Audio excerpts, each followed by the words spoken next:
Hi folks, welcome to take 3 of P&K Q&A for December the 20th. I'm starting to get the hang of this. Alright, so let's see here if I can invite a friend. Let's see, let's do this. Choose how to go live, I did that.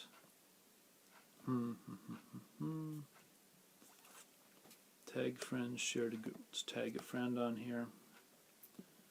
Tag Krow and then see if he can join.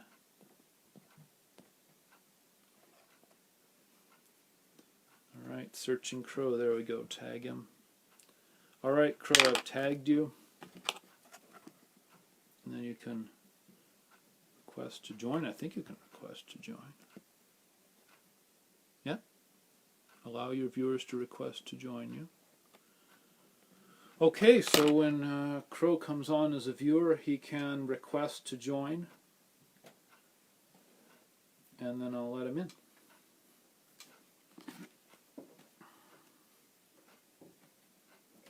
I'll just let him know, okay, comma.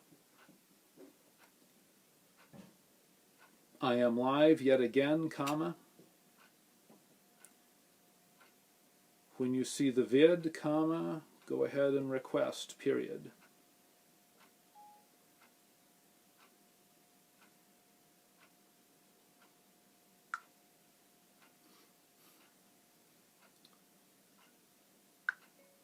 I just tagged you a minute ago, period.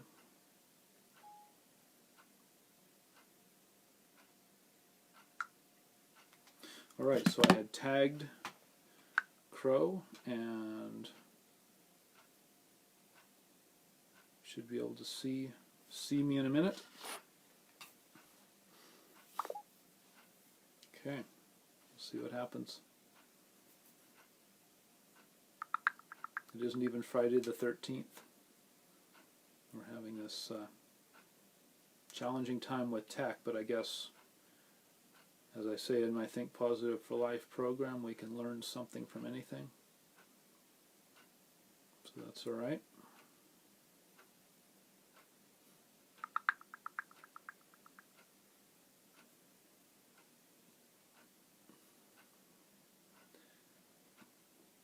You can spend time waiting, reading the book spines in the library backwards, seeing how many you can decipher.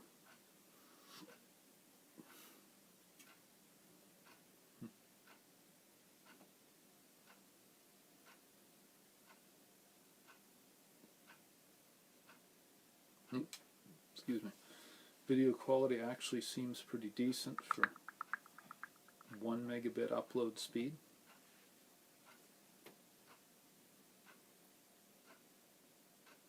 The audio quality is what we wanted to preserve. I had my Wi-Fi hotspot with a higher upload speed. Okay, Krow says the link isn't wanting to work. Okay. So Krow, can you see the video? Are you getting the video? Let's see if Krow can get what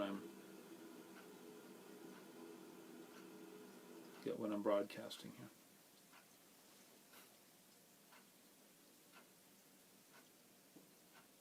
This is an updated version of the Facebook app on my iPad. I'm not sure if that caused an issue or not. I updated it this morning before I went live. This is one of the older iPads. I think it's the first one that had the lightning port on the Retina display. So 4th gen, I think it is. A bit old, seems to work for most things.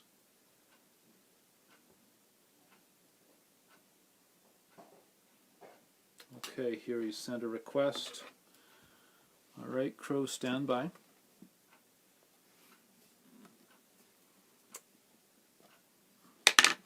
Alright, Krow, I approve your request this time. It says adding.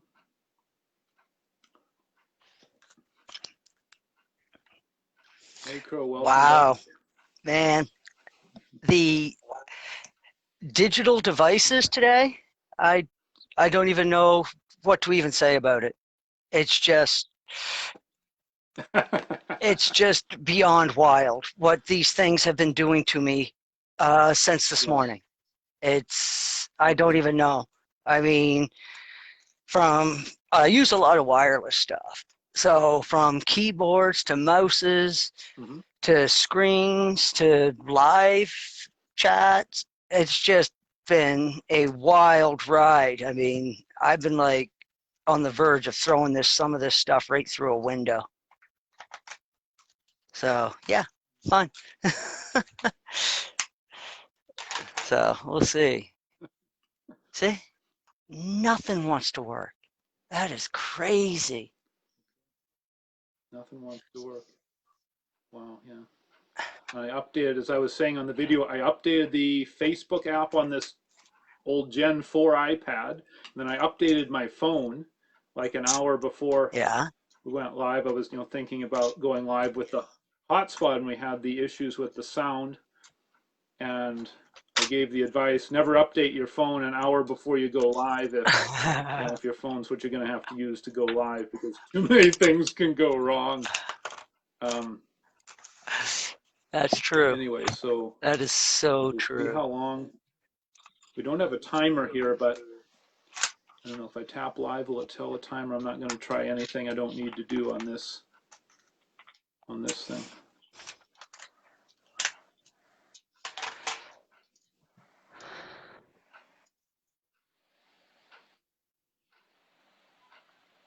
Okay. So when did I get cut off? Pretty much when I started with the Lord's Prayer. When I started. Yeah, second line of the prayer. Okay. Let's see. I kind of got things I think we'd how. better start it over. Yeah, just it's going to be tedious because everything is Okay. just jumping all over the place. Not nearly as smooth as it should be. Oh, come on. I am very grateful to SaskTel because they gave us a month of free, well, whatever, unlimited data, which I had, but they had throttled me because I used the hotspot to upload the stuff, and then I think they took the throttling off. I think for this month period, and I get I think, as I was saying, five 5 megabits download speed and 4 megabits upload speed from my Wi-Fi hotspot out in the middle of no place. So that's nice. That's not bad. Okay, we got John. Hi, John. How's it going? Welcome. Hey, John. Okay, so we're Okay, just Crow. getting So yeah, started. anytime. Had a little bit of technical difficulty, but I think we're good to go now. So, what I was saying before is uh, I found another Lord's Prayer. This one is a modern version, and quite frankly, it kind of sounds like something that Scooby and Shaggy would have came up with. It's kind of done in that simple of a language, but still pretty cool. I like it. So here's how it reads. God, who made the earth, sky, sea, planets, stars, animals, and people, you are pretty amazing. Help us to look after the world, be kind and respectful to others, and help us all to reach our full potential. Provide food for the hungry, shelter for the homeless, friends for the lonely, and healing for those who are not well. Help us to say sorry when we have hurt others and to not hold grudges to those who have hurt or upset us. Help us always to try and do what is right and not to be led into things that make you and others sad. With your help, all things are possible today, tomorrow, next week, and forever and ever. Amen. So that's pretty simple, but gets the Excellent. point Thank you. across. It is. It does.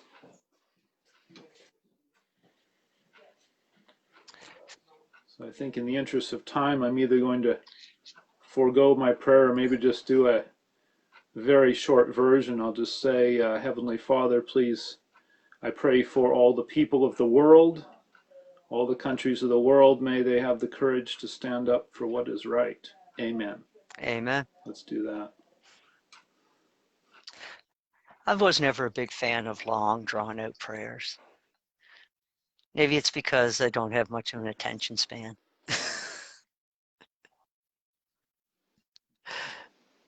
I used to think to myself when we were in church, I just feel like, man, this guy's being long-winded. I was like, even God has to be getting bored with this.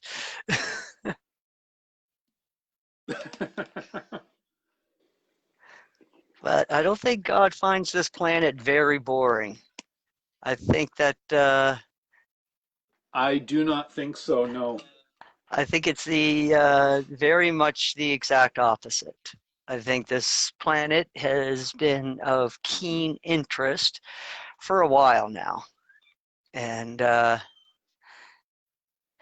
one of his favorite programs on the telly. oh, I'll tell you, my favorite shows of all time have been probably the most dysfunctional shows ever to be produced for TV.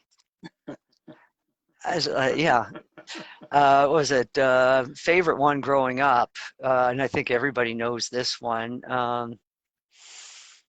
Oh, as the one, the father was a shoe salesman named Al. The Bundys. That's what it was. Mm. Today, the television series or a It movie? was a television series. Pretty sure it was called The Bundys. Oh, Yeah, it okay. was a dis. Okay, yeah. Al Bundy. Was that That's Married it. with Children? Yes, yes. Yeah. I've seen a few Pretty episodes of that. dysfunctional. Yeah. Uh, anyways, sorry. So do you want to lead in with the conjunction, or did you have I something? did have something, but with What'd you these have in mind? computers, like both computers are doing it. It's not just the one, it's both. That's the Are they? freaked out part. So I'll Yeah. try to, I guess we'll do some things from memory. Um, the conjunction. Yes, the conjunction. That's probably pretty damn important right now. And it's been on my mind. And I've been like, just asking, like, what is this thing all about? What is this thing all about? And pretty much all this week, information has slowly been coming to me to be digested.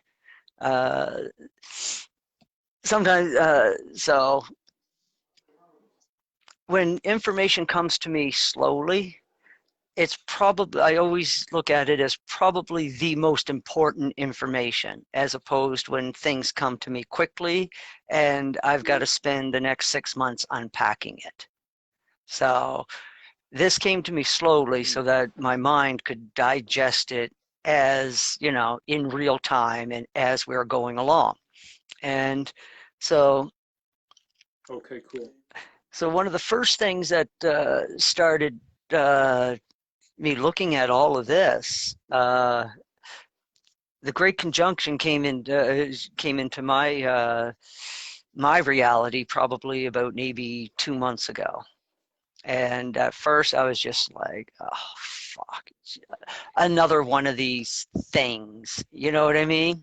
That, everybody's hanging their hat on it. And it's just like, like the 2012 thing. And I'm just like, ah. So I just Yeah, ignored yeah. it because it's like, I haven't got the patience for this shit anymore. So I ignored it. But then it kept on being put in front of me again. And finally I was like, you know what? Okay, I'll take a look. So I started looking, and yeah, interesting stuff. So basically, a few things actually going on, and I personally think they're all related, but we'll see. Um, so basically, what the Great Conjunction is that the planets are coming around and they're aligning. And basically, the Great Conjunction will be Saturn and Jupiter in this case. And it's important because Jupiter will be blocking Saturn. Jupiter is going to totally eclipse Saturn. And then together they end up making a larger light because the sun is still hitting Saturn. It's just an eclipse from our perspective.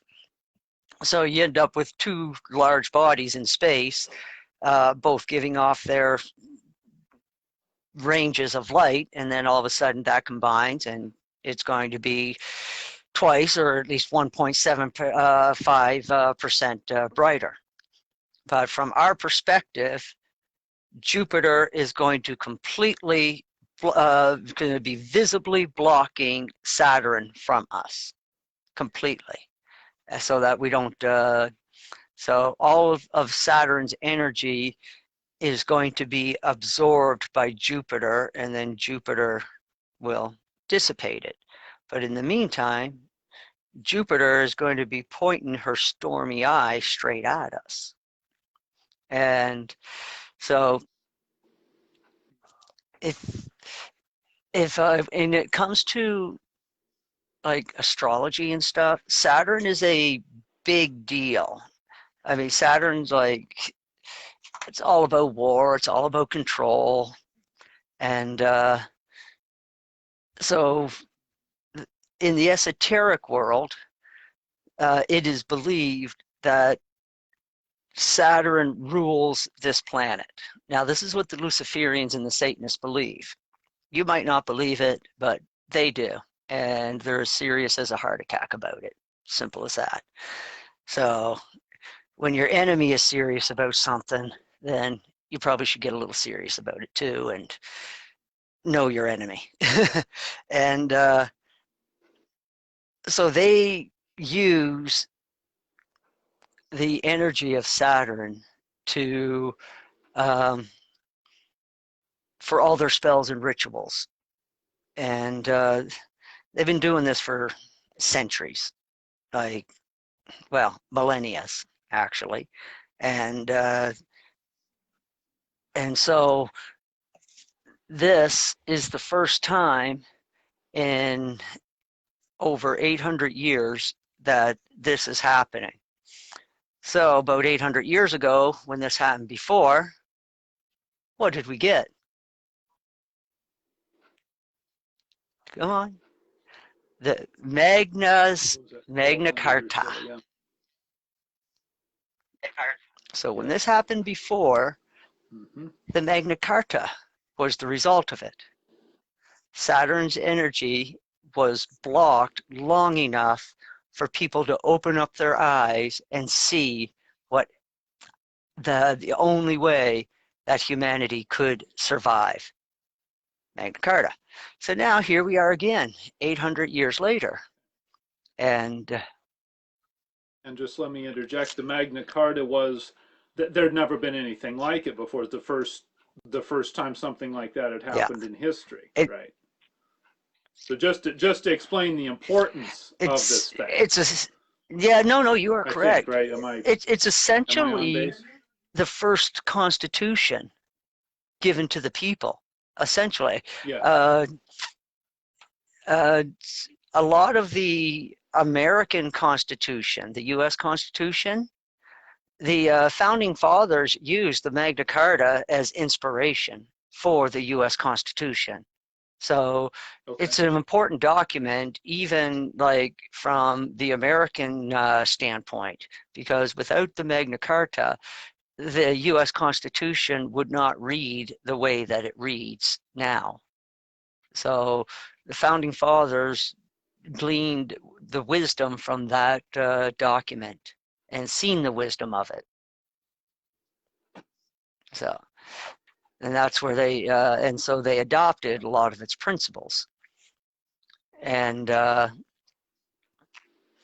And so here we are um, in 2020, and we have this event happening. And not only is this event happening, it's also happening on this winter solstice, which is the shortest day of the year and the longest night. Right. And okay, and let's just tell them the time. I think you said what time it was happening tomorrow, 12, Monday, but I think you gave 12:22 a in the time also. afternoon. Okay, Yeah, so just afternoon, right? 12:22, and 12:22. I'll make the suggestion that everybody should get their ass outside at 12:22. That's Saskatchewan time. So for people in other time Yes. zones, you know, just take that from Saskatchewan. And Saskatchewan's special. We have our own time zone, eh? Yep. Central Standard Time year round. Or I think it actually is called, when I go to set it on my computer, I think there is It actually a is Saskatchewan Saskatchewan time time. zone. Like I So said, we have our own time zone.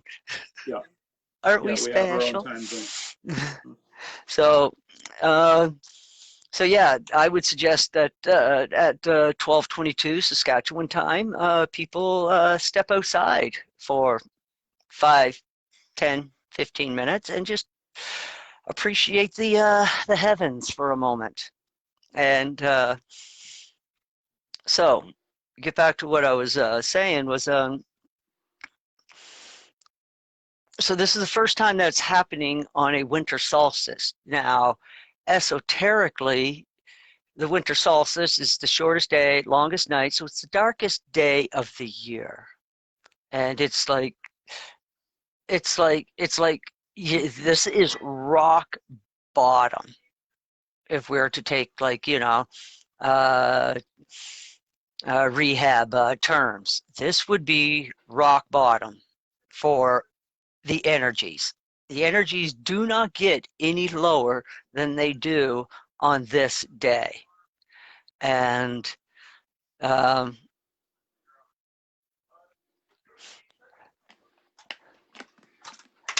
and on this day, so from the 21st on forward, the energy starts going up. So now we have Saturn's energy blocked.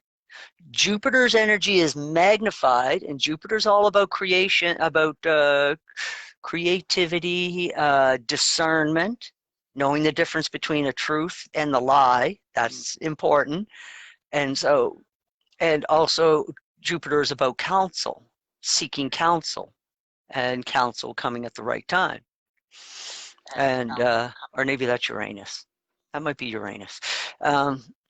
So uh, so you got all this energy, and it's hitting us when we are the least energetic.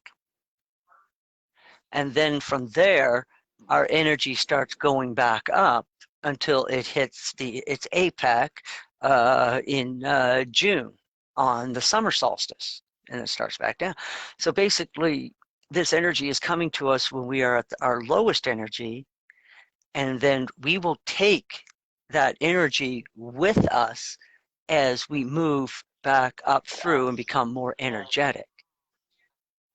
Because Okay, so there's be like a compound yes, effect, I think. a tripling, Is that a would that be a way tripling to effect describe it? actually. It's going to have a Okay. quadruple effect because everything is exponential. It's not just a matter. It's not just a matter of Oh, like anytime you combine something like energies, it doesn't it's not a one-to-one ratio. It's always exponential. So everything is always times by an exponent of that. Yeah. yeah, synergy effect. And so yeah, so always you always got to be thinking 1 + 1 makes more than 2. exactly. You always got to be That's right. thinking about the exponent. So 2 raised to the power of 2 times times 2 raised to the power of 2 is not going to be 4. I believe it's 16. Yeah, I believe it's 78 or 16. something. uh, Okay, yeah. Bro's the yeah. math guy. Well, Listen yeah, to him, not me. because 2 raised to the power of 2 it makes 4, and then 4 times 4 is 16. Mm-mm. So hopefully I didn't embarrass myself. So everything is always works in exponents. So we take that with us exponentially. And now,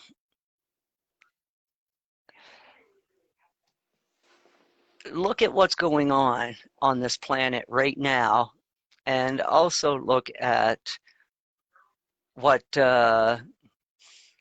what is what has been prophesized by a guy named Kim Lament.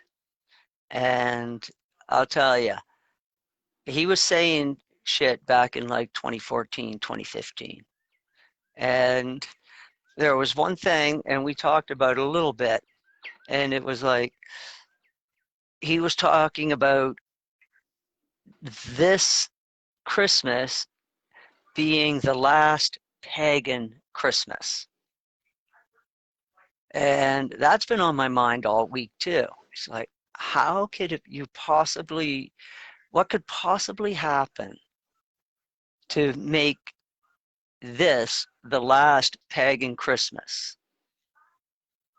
And there's only one possible answer. And when you see what this conjunction can potentially do for the human race, everything starts to make sense.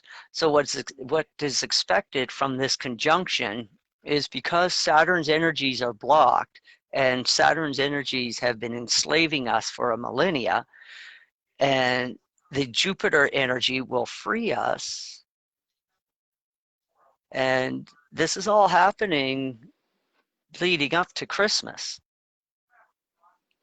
And it's also happening 3 days before Christmas Eve. And if we are spiritually freed from the influences of Saturn, now we're talking like from an esoteric, Saturn, Satan, Lucifer, figure it out, then that would potentially be that great awakening moment worldwide. And if that happens, considering all the information that has come out of late, people, I think, will very quickly put the pieces together in those 3 days leading up to New Year's Eve. And then what could potentially happen New Year's Eve is that we could wake up Christmas morning and find out that there's been a shit ton of work done by people, by the patriots, by people with righteous anger towards all the evil that has been done. And we could wake up Christmas morning and find out that the world has changed drastically. And that then would make Kim Clement's prophecy come true.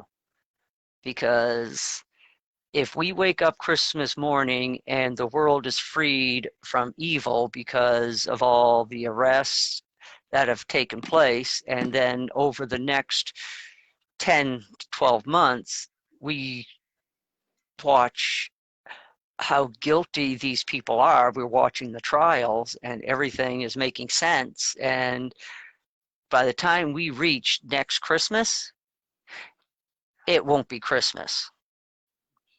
It'll be World Freedom Day. And God calls that his holiday. Let that sink in. Because Ken Clement said God will take back Christmas and make it his. And if we call it World Freedom Day, what does that tell you about the nature of God? So yeah, pretty wild stuff on the horizon.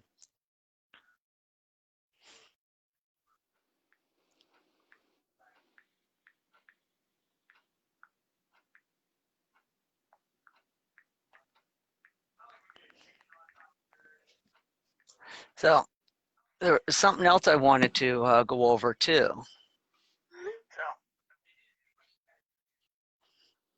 Unless you got something to add.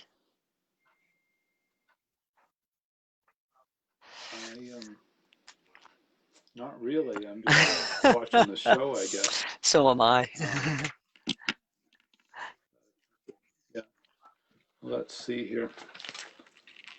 There's a couple of things, I guess, that one thing I wanted to discuss sometime when we had time was the movement to make Election Day a national holiday, because there's some people have, their employer gives them, I think they say, like an hour or maybe half a day or something to go and vote, and then if there's some delay, their opportunity to cast their vote may be You know jeopardized. what? So I'm not sure why that there hasn't been more momentum on that. But anyway, that's one of my pet things, that election day should be, I think that it should be a a holiday. mandatory holiday, but I would go one step better. I would make it a mandatory unpaid holiday Mm-hmm. unless you bring back to your employer proof that you voted. Then you get your full day's Okay, pay, I can see that. like a regular holiday pay. Hmm. Okay. Okay. Nice. Because, Yep. well, it's like I always say, any one good thing that you can think of, there will be 1,000 people looking for a way to abuse it. And that's within the first Right. 5 Yes. minutes. Mm-hmm. So this is what I like every time, like I hear like great ideas like that, and I just think my mind immediately goes to like, now what is somebody going to do to abuse this wonderful idea? And then I think of checks and balances that need to be put in place to make sure that doesn't happen. That is one thing that can be done to make sure that it's not abused. So if you don't want to vote, go to work Yep. and That get is. paid. You want to vote, take the day off, get paid.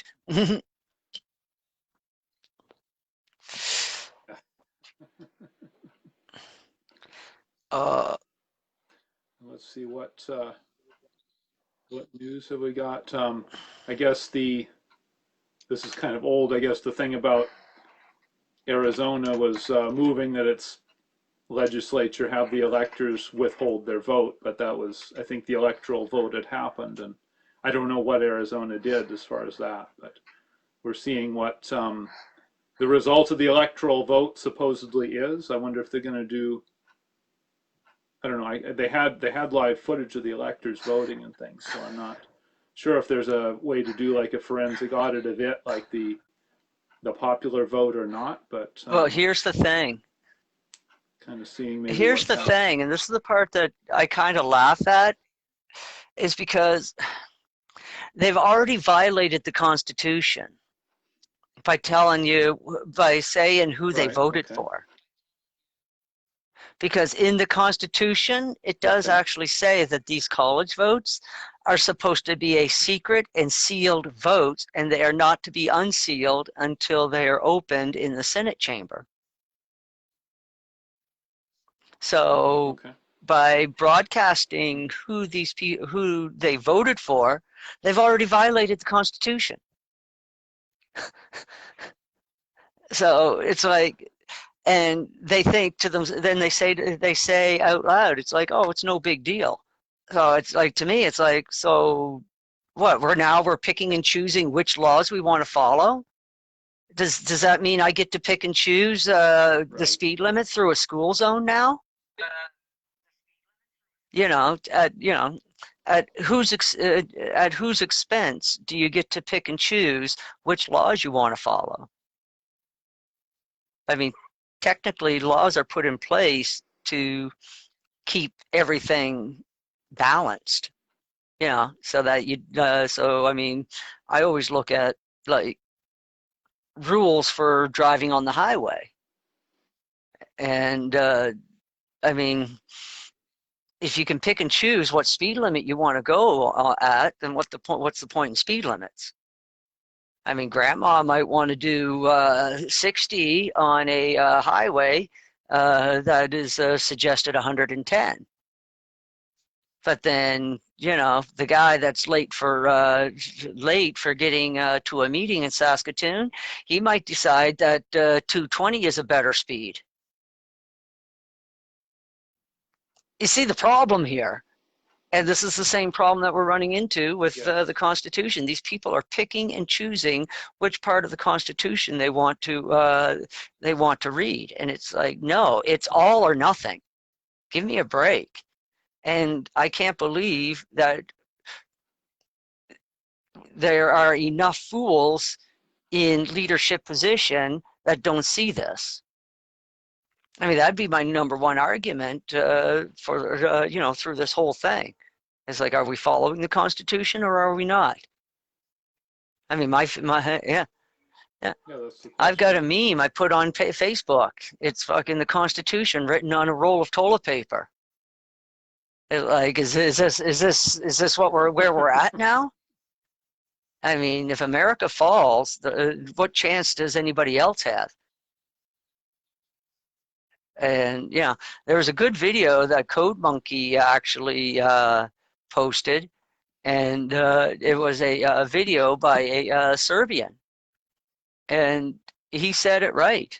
He says he said once communism and socialism come into your country, you don't get rid of it. It's always going to be there, always, always, always. And because leaders don't have any backbone, or they just don't know, and it never leaves. I mean, look at here in Canada. Can you imagine Canada moving to a purely capitalist system? I'll guarantee you that the first thing everybody's going to scream about is Medicare. Nobody's going to want to give up their Medicare. Not a chance in hell. Even though you might not use it, you still want it. Because we all know someday you might need it. And everybody just thinks of those huge medical bills that the Americans have to pay. But it's like the Americans are operating under a different economy. And they have like insurance companies that are like, they specialize in medical insurance. And, and under a fair system, that works great. But once you throw in cronyism, then that whole system gets upset. And that's what Americans are going through right now, is crony capitalism, where the rich and the oligarchy dictate to smaller businesses how much and how much they can operate, how much they can make, and they do this through taxes and regulation. I mean, no big business comes in and says, you can't do this, you can't do that. No, it never happens that way. They just make sure that whatever politician they're paying off passes a regulation that makes it impossible for you to do business.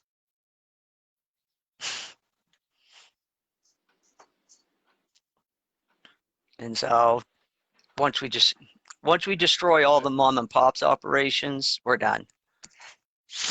Because it's the mom and pops operations that keep everything rolling. And the reason why this evil influence wants corporations to be the end all be all is because corporations can dictate from their head office the policies, and they never have to suffer the consequences of those policies.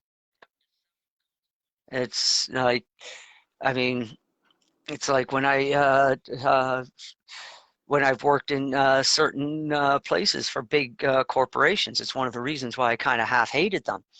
Is they would, I mean, you literally you suffered all day because of their over-regulated safety.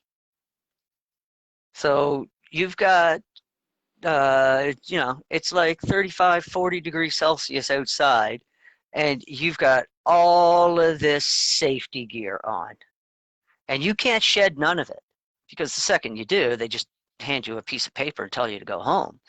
And so you sit there and you sweat your nuts off all day. And the truth of the matter is that not every job you're doing requires all of that safety equipment. I mean, there was only like maybe a few parts of my job that required all of that safety equipment. The rest of the day, that shit could have sat in the truck. But I wasn't allowed to be out on site without all that gear. I mean, yeah.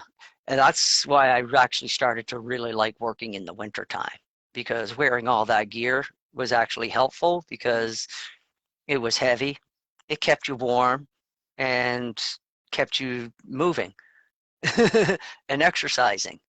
But in the summertime, it was pure hell. I mean, big guys were passing out. And, and so that's what big corporations can do. They can just regulate from head office. So, like Walmart, pass a mask mandate. They don't give a shit what's happening here in Regina. Head office said so. Not allowed, so that's where you're at. I go to the mom and pop operations. The mask becomes optional because they don't give a fuck, and there's nobody telling them to mandatory it. And shit, I've been in more places where in the mom and pop's operations, they only put the mask on when somebody walks through the door. That's it. Other than that, it sits on the counter, or they put it on their wrist now. That's the new one. People carrying it on their wrist. So this is, and I mean, everything they're doing is to shut down everything of God. I mean, this is a war on God. And if you don't think so, ask yourself one simple question.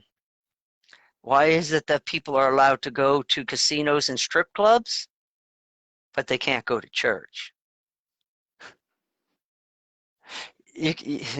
I mean, you can go outside and participate in a riot, but you can't have Thanksgiving dinner with your family. I mean, this shit makes less and less sense every day.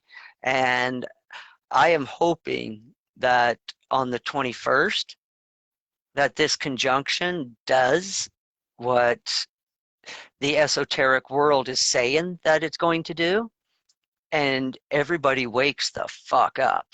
Because if people don't wake up, we're done. We're just done. And there's no two ways about it.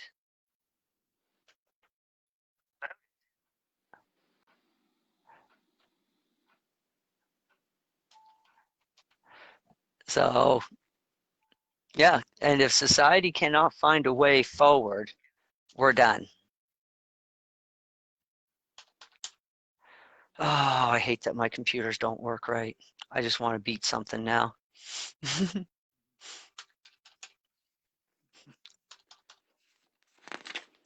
I'll look through. I had a bunch of stuff written down here to talk about. I guess so I guess the thing, obviously, it remains to be seen, but what I'm seeing as the biggest thing that needs to change is I'm seeing the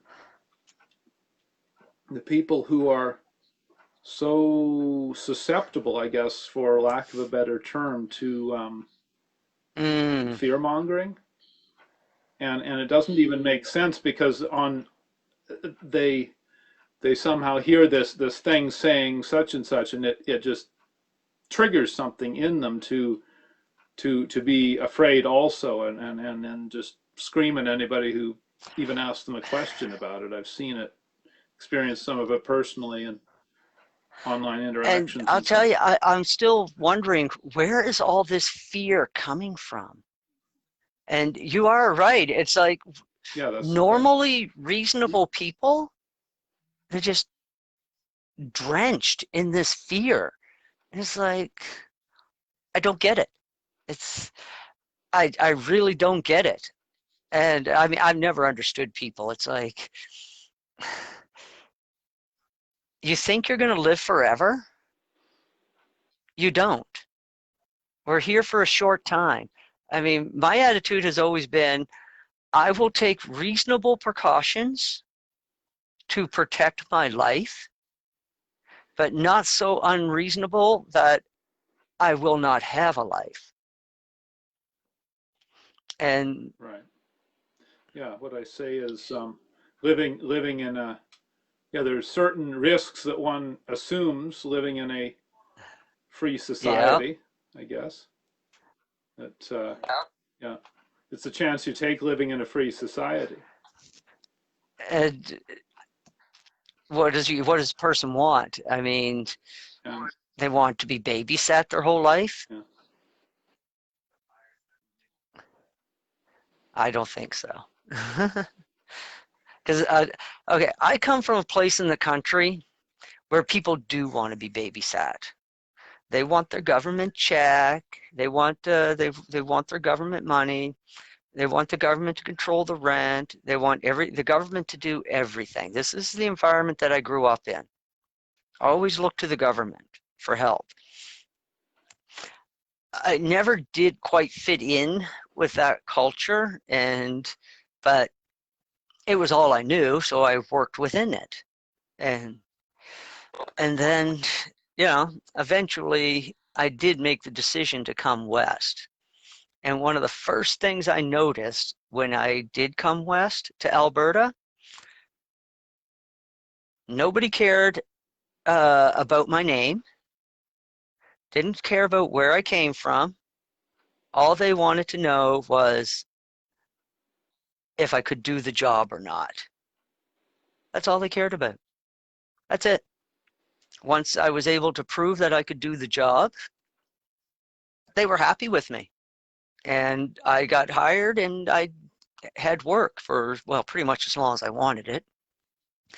And that was the first thing that I did notice about being out here in the West. And when I went back home after over a year out here, I ended up like ended up having to.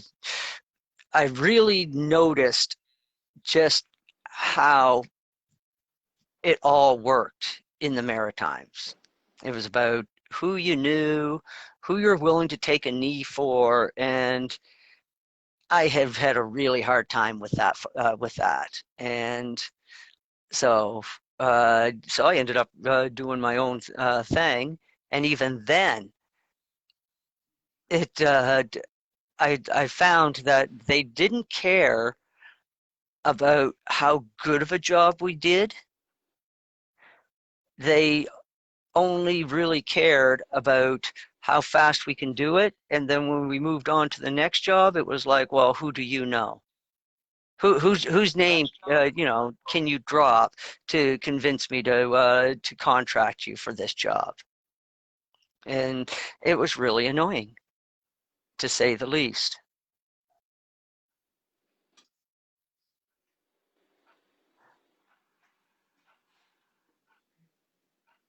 Anything to add to that, Peter? yeah. I guess I do have a. I do understand a bit of the mechanism. I don't understand all the motivations thing, but I do understand one part of the mechanism that we're dealing with because I dealt with it myself in high school. Let's say I was bullied in high school somewhat, not terribly, but it wasn't nothing either. So through coming up through high school, I knew that there were ways to deal. I'd see other people interacting in certain ways to avoid bullies or deal with them and things like that. But for until say the last 2 years or 18 months in high school, I didn't have the mental programming to implement that. I think the moment that sticks in my mind is when I guess I was in grade 10 or 11, and somebody from an upper grade was giving me a hard time, and the teacher came by and said, "Is there a problem here?" And I thought for a second, and I said, "Well, I can either, I think we've discussed this before, I can either say, yeah, this guy's bugging me, or I can do something else." So I turned to the guy, and I turned to the teacher, and I said, "No, we're just fooling around." And I turned back to the guy, and I said, "Right, buddy, aren't we?" And he said, "Yeah, absolutely." And he Yeah, never bothered and me you again. did. But before that moment, I wasn't able to. So I think it's like that. A lot of these people are stuck, and I don't know anything beyond that, details of the mechanisms or anything. I can just look back on my own experience, and that's why I try not to be too hard on them, even though it seems kind of upsetting at times. They want to infringe on my personal liberties out of fear, which I take personally sometimes, even though maybe I shouldn't. But so all that we can do is wait and be offer the support that they need when it's time for them to That's wake what, up, I guess. remember we talked about this before? I said that part of our job during this Great Awakening was to give support to those that suddenly understand the truth. Now, there are going to be some Right. people that are going to be excited about the truth. They're gonna rejoice. Um, gonna have to kind of be like, okay, great, but calm down a bit. Calm down just a little bit. So, might have to, keep them from like, overdoing it for themselves. And just calm down, relax, don't overexert yourself. But yes, this is the truth. We've only been trying to tell you for the last 4 years, but this is it. And then there's going to be people that are just going to outright reject it.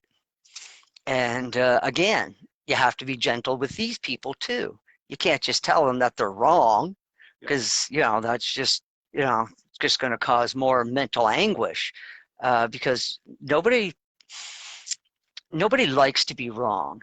And so you got to find a gentle way to convince them that Yeah. they were wrong, but it wasn't their fault that they were wrong. I mean, it's not their fault that the Right. news lied to you every day. You were told by your parents that you could trust this, and then you find out that you can't. It's like, okay, it's not your fault. It's not your parents' fault. It's like we all fell into this trap. But, it's only through experience that we were able to get out of the trap. That's why I always tell people. It's like, don't look at me like I'm like some smart guru, or, that, and I'm like, got all this like inside knowledge and, more intelligent than everybody else. I mean, I'm pretty average intelligence, I think. But the only thing that sets me apart is that my experience took me down a different path. That's it. Just my experience. That's all it was. Uh, I might have at the time asked a question, and then that steered my experience. Yeah, and I think most of the questions were probably asked out of frustration because things wouldn't line up, and but it's only experience. I mean, anybody can. I don't know. I think anybody can do what I do. It's just a matter of being honest with yourself and trusting your intuition. I think that everybody has that ability. They just, you know, need to get off the toxins and, purge yourself spiritually and physically. And how you phrase, how you set up the questions, I Mm, think has a lot to do with it, because I know that I've experienced that myself. I'm thinking through a thing and I run the question through several iterations, and maybe it doesn't hurt that I am asking the Father about it, directing the question to the Father, something like that. But when I ask the question, or to my thought adjuster, I guess also, but the directing the question, or sorry, setting up the question, the way, the order of the words or the type, but I don't know how to describe it, but I think you maybe understand what I'm talking about, is you ask the same question in Yeah. several different ways, and then on one combination of it, bang, you get this answer. Sometimes very forceful. I look at it as hacking the universe. Is that, yeah, the Okay. universe will always give you answers, but you got to know the combination of phrases and mind pictures to put together in a certain combination to hack the universe. And once you find that combination, then answers will come. And how do you know they're the right answers? Well, this is actually where it comes in handy of not having that much information, because you might ask a question and that question might actually be able to be answered in science. So you get an answer back from the universe. I would suggest going and doing some research in the material world as well, and see if what you got back from the universe matches up with the material world. And quite frankly, I talk with confidence because I've already done this. I've already went through this more than once, to where I would get an answer from the universe and I'd just be like, no, that's too fucked up. So I would go and I would look in science. And then you go and watch YouTube, and 2 days later you see this thing on YouTube about exactly what you were wondering about, and it's, oh, okay, Yeah. so that is So you so. find out, oh, Okay. okay, this is a thing. Okay. So, there's nothing wrong with confirming what you get from the universe with the real world. I mean, it should all jive together. There's no reason why it shouldn't. This is why I get pissed off with like uh, religious symbols, religious rituals, because to me, like they just steer people down a garden path. You're not growing. You're not doing anything, and it kind of annoys me, because you should always be looking to grow, which actually sanguines nicely into what I've got up here in front of me. Now, this is from the Urantia book, 160:1 dot 3, if you want to write that one down. Okay, so this is Rodin, who was a Greek philosopher and also a disciple of John and a disciple of Jesus, disciple of both. Guy loved knowledge. And so this was during a teaching that Rodin was having. The more complex civilization becomes, the more difficult will become the art of living. I think we're already experiencing some of that. The more rapid the changes in social usage, the more complicated will become the task of character development. So, and I think we're there too. But it's obviously happened in Rodin's day, or else he wouldn't have made the observation. Every 10 generations, mankind must learn anew the art of living if progress is to continue. We got to constantly reinvent ourselves if we expect to keep evolving. And if man becomes so ingenious, which I think is where we're at now, that he more rapidly adds to the complexities of society, the art of living will need to be remastered in less time, perhaps every single generation. And what has the 20th century been about? We do not live the way our great-grandfathers did, or our grandfathers, or even our parents, for that matter. So it has changed from generation to generation in the last 100 years very quickly. And Rodin's seen this coming. And the attainment of satisfaction of present desires. Thus will humanity remain immature. Society will fail in growing up to full maturity. Oh, okay. Let me back up. If evolution of the art of living fails to keep pace with the technique of existence, humanity will quickly revert to the simple urge of living. The attainment of the satisfaction of present desires. Thus will humanity remain immature. Society will fail in growing up to full maturity. And that's where we're at. Like, we're being stubborn. We're not willing to evolve our economy. We're not willing to evolve our society. If anything, we're going backwards, almost at breakneck speed. I mean, we talked about this a few weeks ago about how tribalism is on the rise, which is like the most primitive form of an organized society. It's like, why are we reverting back to, the days of tribalism? Like I said, it's the most primitive society that man has ever developed. It's where we started, and we want to go back to that? I don't think so. I mean, yeah, and also they want to do away with standardization. It's like, are you whacked out of your mind? It's like standardization is what got us this far in our society. It's like we find a standard and it's just like, okay, this is how it is.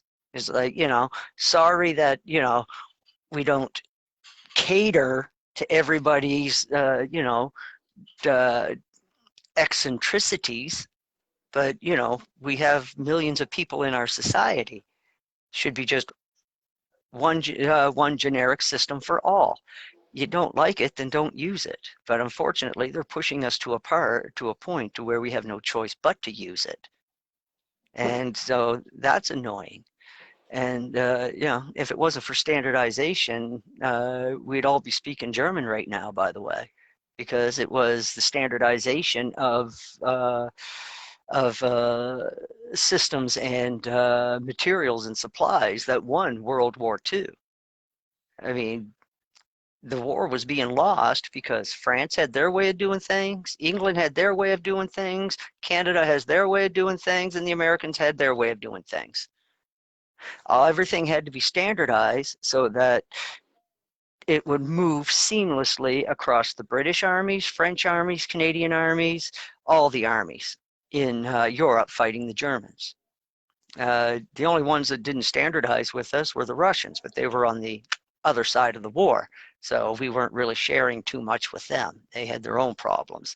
But the allies that Russia did have on that side of the war, they also standardized, and they had a standard for everything that they did, and that is why they were able to win on their front. So it worked from both sides. And then we ended up with two standards on the planet. We actually ended up with a US standard and a Russian standard. And that's what caused that's what fueled the Cold War. A little history lesson. So what Rodin is saying is that we can't sit still. We got to be constantly evolving our society and moving forward and doing things better. Social maturity is the equivalent to the degree in which man is willing to surrender the gratification of mere transient and present desires for the entertainment of those superior longings, the striving for whose attainment affords the more abundant satisfactions of progressive advancement towards permanent goals. Basically, what Rodin is describing, that a mature society is a society where the people are pursuing their heart's desire, and they're making a living at it. And I mean, we are there. I mean, look how much money people are making on social media, even like with limited access. Now imagine how well you would do if all these social media platforms rewarded people monetarily in a proper and fair way. You would have people with lifestyles. It's like, I mean, I might not be one of those people that would be like a big YouTube star, but here's the thing. Guy becomes big YouTube star, living in his hometown somewheres of like maybe 3,500 people, we'll say. That guy and he's just in some random town, not even in a big city, because you can stream from anywhere. So you got this guy living in a small town, 3,500 people, or gal, and they become a huge hit on social media, like millions of followers. And if social media paid properly, they would make hundreds of thousands, perhaps even millions of dollars. Fine by me. I don't care. I mean, if you're doing something that is, honest and your heart's desire and you can make money from it, thumbs up. I got no problem with that. Just so long as you're not putting roadblocks in front of me to do the same thing. That's where I'll get pissed off. So, person, small town, making tons of money. What does that person do with that money? They're going to spend it. It's rare that anybody really saves. I mean, yeah, a lot of us didn't grow.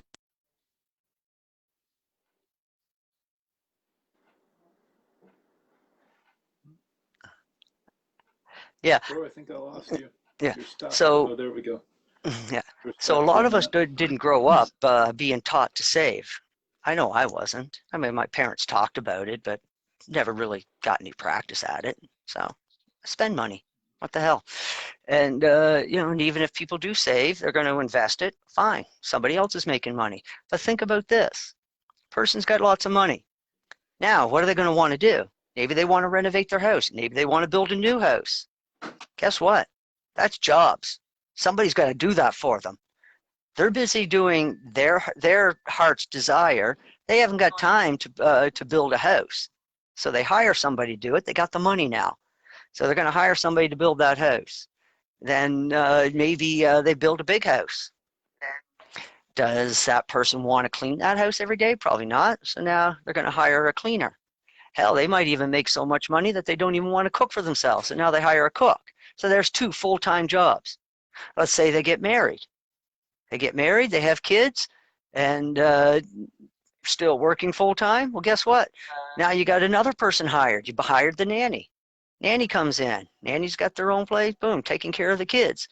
So now you got all of this stuff going on. And let's say the grounds. Let's say that they had enough money that they have some real fancy grounds. Does Buddy have time to mow the lawn? Well, mowing the lawn's not his heart's desire, but he sure likes looking at a groomed lawn. So hire a groundskeeper. So now you got a couple of groundskeepers running around. So just from one guy in one small town making a shit ton of money from social media, he could end up hiring half a dozen people and pumping well over $100,000 into that local economy. And then that's a trickle down effect because now the gardener's got cash. He can pay his bills. He's got cash. He can buy his kids a present. He's got cash. He can go and buy an ice cream. People are going to spend money. And that's what you want, people to spend money. But the only way people are going to spend money is if they have money. The only way people are going to have money is if the big corporations are willing to fucking loosen up and make the rules fair so that the money gets spread around properly. It's not that there's a shortage of money. There's a shortage of people of the spreading around is what it is. Bet you all didn't know that the U.S. government has been printing money overtime. Like The printing press, they're only allowed to print so much money per day. Yeah, they've been working towards doubling that. And here's the kicker. That extra money that's getting printed, it isn't going into the American economy. Where it's going, nobody's quite sure. There's people looking into it, though. And I'm sure that they will find out. But that's the beauty of having assets like that, is that there's no way to trace it. I mean, once it gets on a truck, that truck goes up the road, parks at a truck stop overnight. Another truck comes in, pulls hooks onto it, pulls away. Who knows where that truck went? Who knows what airport, what train station, what harbor, what port it went to? Nobody knows. That trailer gets loaded on, or better yet, they load a sea can. Sea cans are awesome, because the thing is about sea cans is that they adapt to to transport truck trailers. And the best thing about a sea can is that it can be packed and sealed in China, brought to North America, get thrown on a truck, be driven halfway across the country, parked in a warehouse somewheres, and nobody bothered to look into it. The label says tractor parts. And who knows? Could be tractor parts. It also could be full of automatic weapons for all anybody knows. Nobody put eyes on anything. Just go watch any movie about smuggling. Shit, I mean, what was it there? I watched one movie where this guy was like running weapons, guns. He was telling a story how he would take and he would in a shipping container, he would put all the boxes of guns in the center, ammo in the center of the shipping container, and then put rotten potatoes all around. He said the border guys, they would just take one look inside there and smell it and just be like, yeah, that ain't happening. Close it back up. On your way. And then, Yeah, I think some of the stuff we talked about is in the future there'll be better ways to track pretty much anything, and the big criminals won't get away with stuff blockchain. anymore. Blockchain will be used for everything. It's going to be used for tracking shipping goods. It's going to be used for as our economy. The thing is, people don't understand. It's like when I say blockchain, I'm not talking about just Bitcoin. Bitcoin was only the first. Bitcoin is like Darwin's theory of evolution, except Darwin's theory of evolution didn't evolve. Bitcoin has evolved, and and programmers have gotten clever. But here's the kicker. Every cryptocurrency uses as a base code the original blockchain code. Every one of them. Nobody has actually found a way to actually program a blockchain as good as the original program has. So they all build off of that program. Use what works, which really blows my mind, because the Bitcoin base program came out of the gate with 0 errors in execution. Yeah. Really perfect from the absolute beginning. Wow. I mean, I would really love to meet a human that could program write a program that is perfect out the gate. It's not possible. Ask any programmer out there, any programmer, and they'll tell you, not possible. Not a chance in hell. The more complex the program, the more likely you're going to run into errors. Then you got to go down through the whole damn thing, and you got to find out where the error is. And most go to error correction is just to throw an exception, which basically means that the computer, if the exception falls within a range, the computer just tosses it and carries on. That's how most of our programs work seamlessly. Computer throws an error. If that error was within a certain zone, chuck it, carry on, go on to the next line. If it's outside that, then that's when you get the blue screen of death. And depending on how error prone the program is, depends on how you're going to make that buffer. Anyways, I digress. And so yeah, it came out the gate and like that, which makes me think that the person that programmed it wasn't quite human. Actually, I suspect that Michael did it, or whatever name she's using on this planet right now. And yeah, we talked about this before. Michael would incarnate as a woman because, and I've had people get right upset about that. No, it has to be a man, has to be a man. I'm like, why? It's like, you're the creator of the universe. Experience is the only currency in the universe. Why would you do the same experience twice? If experience is the currency of the universe, why would you run two experiences consecutively? No, you would choose a different experience to raise your currency. There's only one other experience you can have on this planet, and that is incarnating as a female. That's it. Those are your two choices on this planet. Unless, of course, you want to incarnate as an animal, but what good is that? I mean, eat, shit, sleep. No, the higher beings, they don't come here to eat, sleep, shit. They come here to be busy, to do shit, because they like working. They're not lazy. They like their jobs. And so, just as an aside, I think we we mentioned something about the what was it? How Michael got around something about the blockchain. Assuming Michael wrote the blockchain, she would have had to have done it when she was like 12 or something, which right? is not outside. Wrote the I think program she would have 12, had to have 15. been, no, she would have had to have been, okay, when did blockchain come out? I think I don't it know. was in the early oddies. It was in the Originally, I early don't oddies, know. and I would say that she would have been in her early teens when she wrote that program. Okay. Like Yeah. probably like even 12 Mm-hmm. years old Mm-hmm. when she wrote that program. Which, you really think about it, Yeah. for a genius, that's not outside the realm of possibility. No, and she would have No, been it a isn't. genius.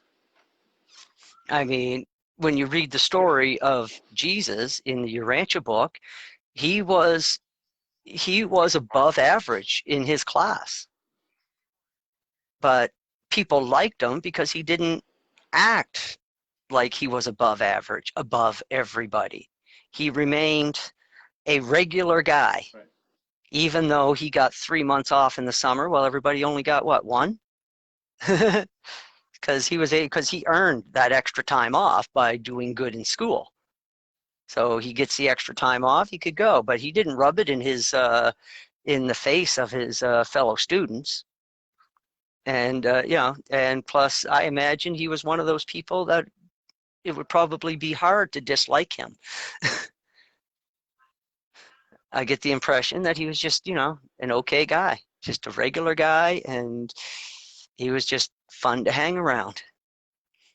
So that is where I think that is where we stand in society, is that we have got to move forward. Here's what else Ronan has to say about animals.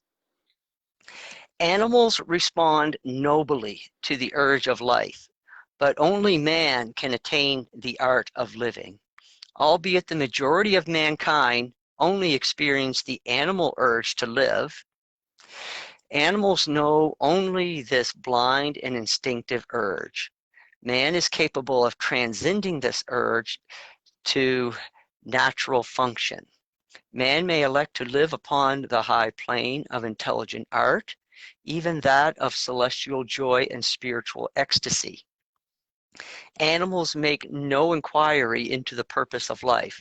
Therefore, they never worry, neither do they commit suicide. Suicide among men testifies that such beings have emerged from the purely animal stage of existence, and to the further fact that the exploratory efforts of such human beings have failed to attain the artistic levels of mortal existence or experience. So basically, he's saying that, we have choices. Some of us make choices, and some of us, don't. Was it some people want freedom of choice, and others want freedom from choice. So I like freedom of choice.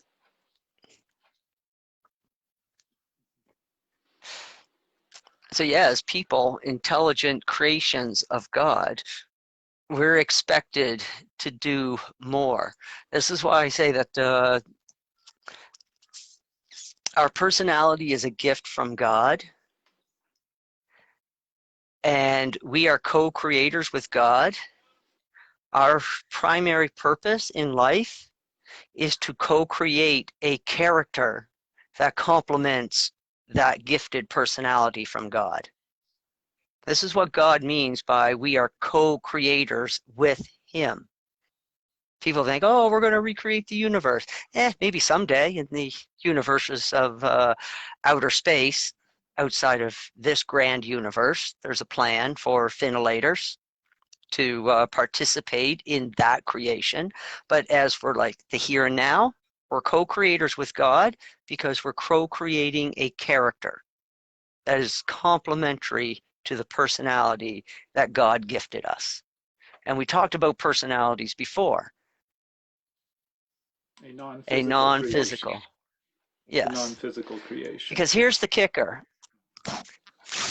We are never meant to know for sure about the existence of God. We are never meant to know for sure. That is just the nature of time and space. And even like the beings that exist in the real, that's where Lucifer existed, even they don't know for sure because they don't leave their local universe. They stay within their local universe, and all they see is Michael. That Michael for them is God. But for us, Michael is Lord. There's a difference. So Michael for us is our Lord and Creator. For the beings that were born in the real, Michael is their Creator God. They do not leave the local universe. When we fuse with our thought adjuster, can leave the local universe and start our journey to paradise. And on paradise, that is when we stand before the Father and we present the character that we created to God. And then, well, by the time you make it to paradise, God will be pretty satisfied with the character that you have created, or else you would not have made it to paradise. So that's the purpose of creating a solid character, is to create that consistency so that you will have a path to paradise. Without a strong character foundation, there'd be no consistency. And God's all about consistency. All you got to do is look at how the universe works. And you can see the consistency in the universe, how one elemental complements another elemental, how by mixing the elements together you can create something new, something different. And plus, and then you look at gravity. Gravity is pretty consistent across the universe. So God is all about consistency. It just seems confusing because we lack information. As simple as that. I mean, I used to always like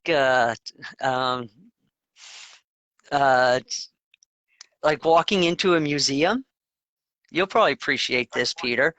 Walking into a museum and seeing a piece of farm equipment and scratch your head and wonder, what the hell did they use that for? And you try to figure it out.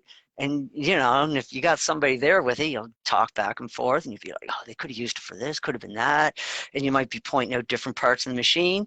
And then you have the caretaker of the museum come over and you ask them, it's like, well, what was this used for? Then you find out you're way off base. Like, well, I didn't guess that. Yeah. But you see, you're off base because you lack knowledge. Now, when we get visions, this is why, like, again, let's go back to the piece of farm equipment in the museum.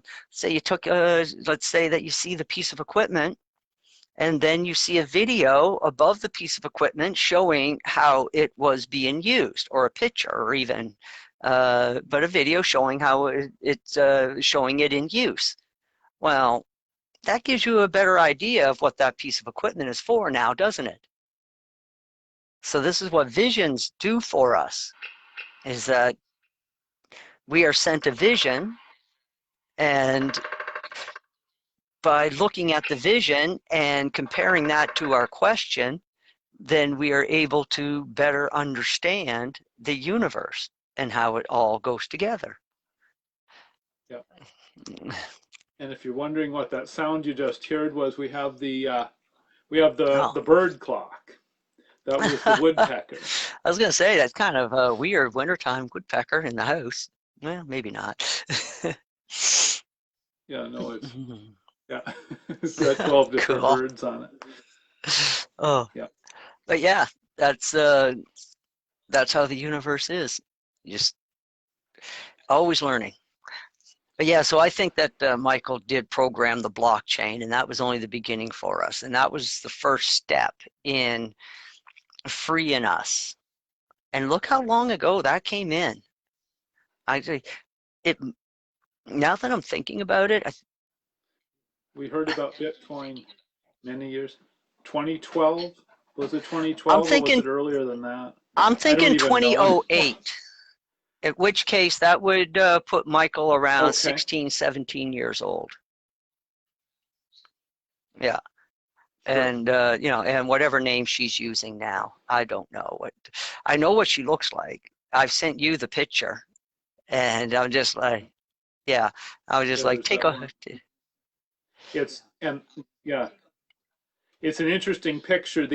I think it's taken on Air Force One over the president's shoulder, and there are people sitting in the seats, and the picture is entitled remember those in the background, or something about those in the background being important, or something like that. And there's several men and there's one lady, and that is who we think Michael and is. I pointed out to you at the time, it's like, she's not talking, somebody else is talking, but everybody is looking at her.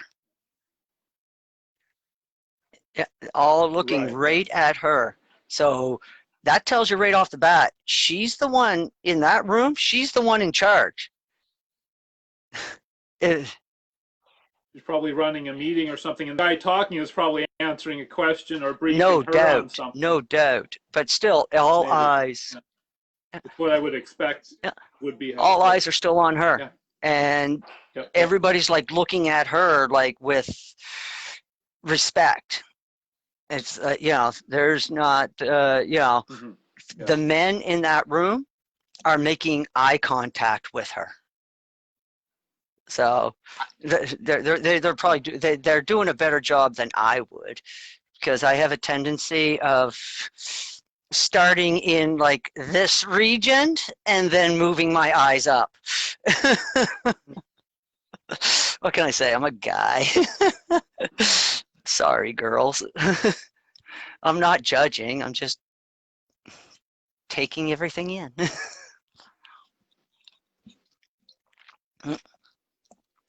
So, well, oh, what else do I got here? Yes, and things have to change in our society right now. Like, we are at a point to where if if something doesn't happen, then we're screwed. We are completely and utterly screwed, and we will be taken. We'll be taken over by communism. And those of us that don't fit in, well, we all know what communism does with those type of people. We already know that. Read your history. I mean, just go back in time, read your history. Look what was going on when Stalin was in charge of Russia, and every dictator after him. Look what was going on in Italy's Mussolini's Italy. Look at what's going on in some countries in Africa even today. If you're not part of the right tribe, then you're just euthanized. Look what's going on in China. Even up to this day, they're still persecuting people for who they are. It's like, oh, actually China's gone one step better. It's like anybody that worships anything except the government party, then then you're not considered a human.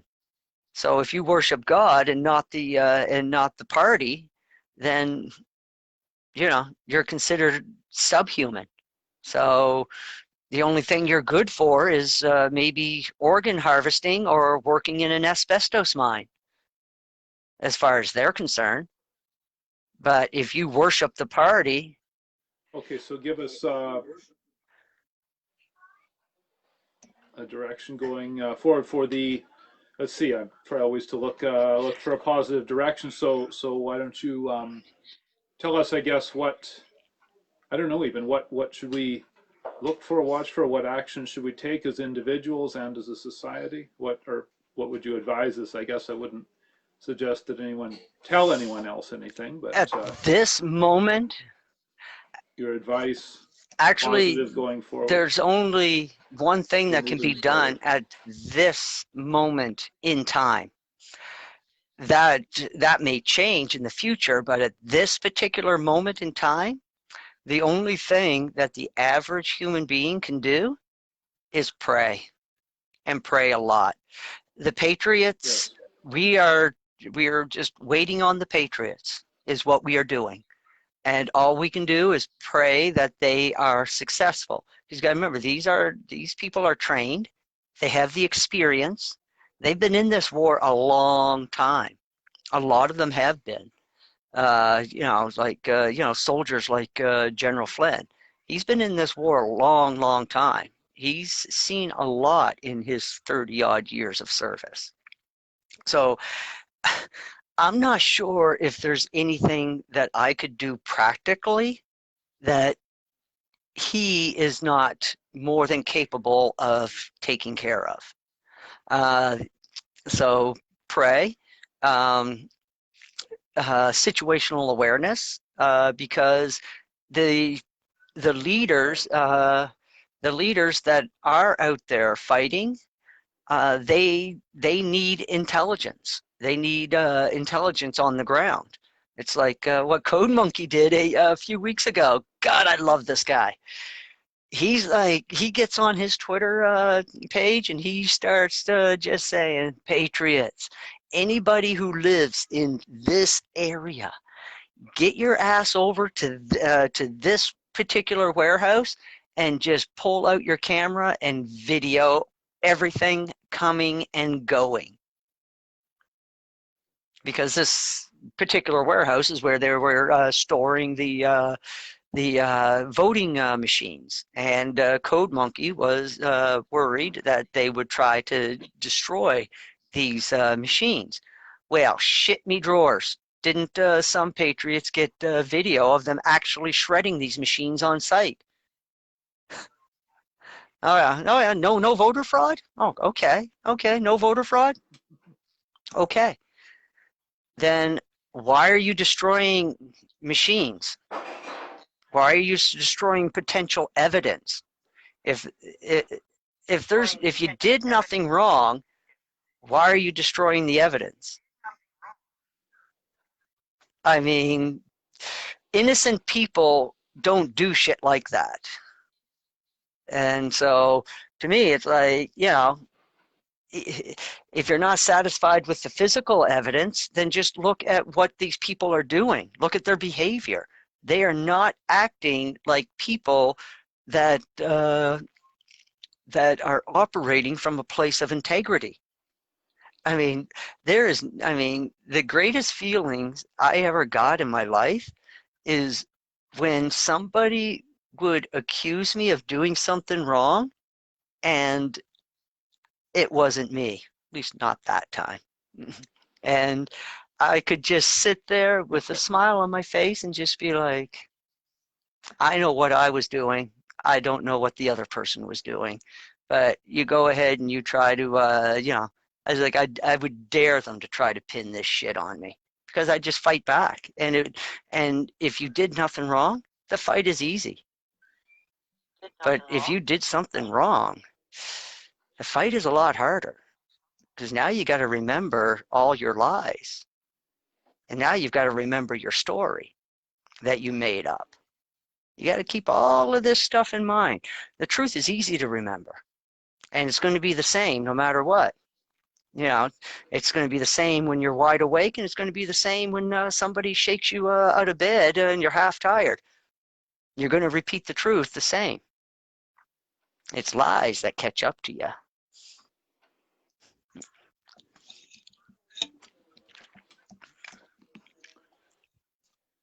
Okay, we want to wrap it up here.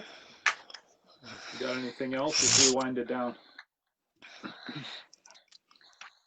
The church is crucified between two thieves, a false system of rituals and idol worship, and humor, secularism, and man-made laws.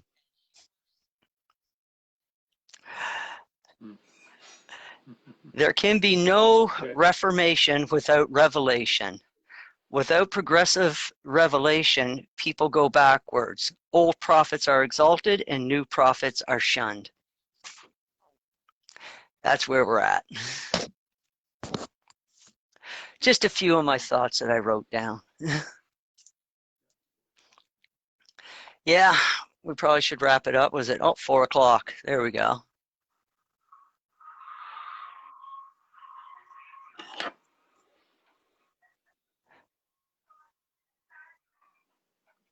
All right, well, thank you. Thank you, Krow, and thank you, everyone, for watching. Take care, and we'll catch you on the flip side. Bye-bye, everybody.